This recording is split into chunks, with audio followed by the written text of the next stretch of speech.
Welcome in this session. In this session, we will cover a very important topic of BSc Part 2 syllabus in the chapter of carbohydrate, that is mutarotation आपके examination point of view से एक बहुत important topic है and it will be certainly ask in your examination in any of the form. तो हम देखते हैं कि म्यूटा रोटेशन क्या है. First of all, mutarotation is very easy concept.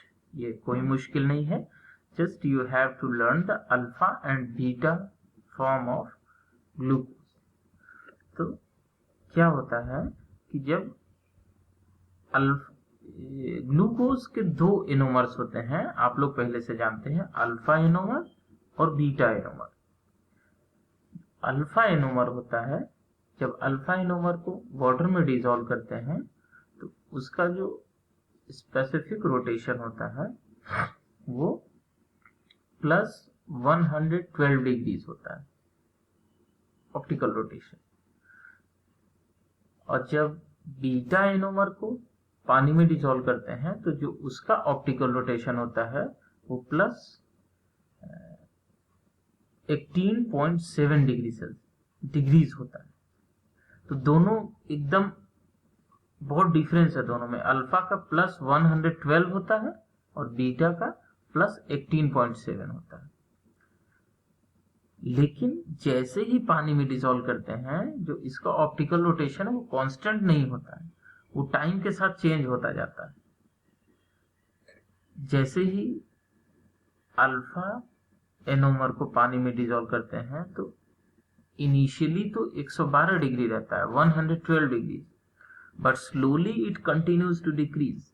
धीरे धीरे कम होता जाता है और कम होते होते होते होते ये 52.7 पे कांस्टेंट हो जाता है. देखिए ये 112 रहता है बट कम होते होते डिक्रीज होते होते 52.7 पे जाके ये कांस्टेंट हो जाता है. ये अल्फा एनोमर में होता है. और बीटा में क्या होता है? बीटा में प्लस 18.7 होता है और जैसे ही इसको डिसॉल्व करते हैं ये बढ़ने लगता है और बढ़ते बढ़ते 52.7 पे जाके कांस्टेंट हो जाता है. तो ये वो डिजिट है 52.7 जहां पे अल्फा और बीटा दोनों के ऑप्टिकल रोटेशन कांस्टेंट हो जाते हैं, फिर नहीं चेंज होते हैं. तो ये जो चेंज इन ऑप्टिकल रोटेशन है ये कहलाता है म्यूटा रोटेशन. रोटेशन मतलब the power of rotating the path of plane polarized light, that is rotation. And muta rotation, muta means, muta word is used for change. The change is rotation is called muta rotation. तो simply अभी अब समझ गया कि कोई मुश्किल नहीं है. म्यूटा रोटेशन क्या है? Mutarotation is change in optical rotation with time is called mutarotation. देखिए यहाँ पर muta word is use for change. Muta meaning is change and rotation, when rotation is changing then it is called mutarotation. अब ये म्यूटा rotation क्यों होता है इस बात को समझ लेते हैं. वाई.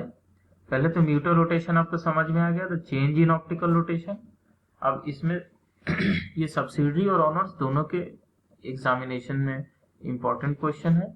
इसमें आपको ध्यान रखना है जो अल्फा एनोमर होता है उसका इनिशियल रोटेशन प्लस 112 डिग्रीज होता है और जो बीटा है उसका इनिशियल रोटेशन प्लस 18.7 होता है. लेकिन जब दोनों को अलग अलग अगर हम दोनों को डिसॉल्व कर देते हैं तो उनका ऑप्टिकल रोटेशन चेंज होने लगता है. अल्फा का डिक्रीज होने लगता है और बीटा का इंक्रीज होने लगता है. अब क्यों होता है इस बात को समझ लीजिए. तो mutarotation cyclic structure of sugar या ग्लूकोज की वजह से होता है. जैसा इस फिगर में देख सकते हैं आप कि अल्फा एनोमर जो है जब उसको डिसॉल्व करते हैं तो 112 डिग्रीज होता है. लेकिन slowly in the presence of acid और बेस और even if we dissolved in water, because water has also some H plus ions. So this ये जो साइक्लिक रिंग है अल्फा एनोमर की, ये ब्रेक हो जाती है, ये ओपन चेन फॉर्म में कन्वर्ट होती है और फिर ये साइक्लाइज होती है। तो ये ओपन और साइक्लिक स्ट्रक्चर आपस में इक्विलिब्रियम में हो जाते हैं। इस वजह से जो ऑप्टिकल रोटेशन है वो चेंज होने लगता है। यही सेम प्रोसेस बीटा एनोमर में भी होता है। बीटा एनोमर का साइक्लिक रिंग जो है, ये साइक्लिक रिंग ये ओपन में कन्वर्ट होता है और अल्फा में चेंज होता है, और अल्फा ओपन में कन्वर्ट होता है, बीटा में चेंज होता है। तो अल्फा और बीटा एनोमर का आपस में इंटर कन्वर्जन स्टार्ट हो जाता है। जैसे हमने जब अल्फा एनोमर डाला तो अल्फा एनोमर सिर्फ अल्फा एनोमर नहीं होगा, अल्फा एनोमर में वो बीटा में भी कन्वर्ट हो जाएगा। That will be mixture of alpha and beta anomer. इसीलिए ऑप्टिकल रोटेशन बहुत शार्पली चेंज होने लगता है। जब 112 डिग्री है तो 112 डिग्री से वो कम होते होते 52.7 पे आ जाता है, और 18.7 है तो ये बढ़ते बढ़ते 52.7 पे आ जाता है। तो जो ऑप्टिकल रोटेशन हमको नेट मिलता है वो इक्विलिब्रियम मिक्सचर का मिलता है, अल्फा और बीटा का नहीं मिलता। तो ये रीजन था म्यूटा रोटेशन होने का। अब म्यूटा रोटेशन सिर्फ ग्लूकोज में नहीं होता है, और भी शुगर्स में होता है। इनके स्ट्रक्चर से मैच करते हैं, जैसे ये फ्रक्टोफ्यूरानोज का म्यूटा रोटेशन है, इसमें भी अल्फा और बीटा फ्यूरानोज फॉर्म एक दूसरे में कन्वर्ट होती है। तो ये म्यूटा रोटेशन था। म्यूटा रोटेशन क्वेश्चन आपके एग्जाम में 5 नंबर या 5 मार्क्स का क्वेश्चन हो सकता है, जिसमें आपको शॉर्ट नोट लिखने को पूछा जाएगा म्यूटा रोटेशन पे। तो म्यूटा रोटेशन क्या होता है ये आपको बता देना है, क्यों होता है ये बता देना है, और ये फिगर जरूर ड्रॉ कर देना है। अब ऑब्जेक्टिव अगर फॉर्म में क्वेश्चन आता है तब म्यूटा रोटेशन कैसे पूछा जा सकता है। तो ऑब्जेक्टिव फॉर्म में म्यूटा रोटेशन पूछा जा सकता है कि कौन से शुगर में होती है। म्यूटा रोटेशन साइक्लिक प्रॉपर्टी को शो करता है या ओपन चेन स्ट्रक्चर शो करता है। तो आप कहेंगे साइक्लिक प्रॉपर्टी को शो करता है। क्यों? क्योंकि साइक्लिक स्ट्रक्चर और ओपन चेन स्ट्रक्चर आपस में इंटरकन्वर्टेबल होते हैं।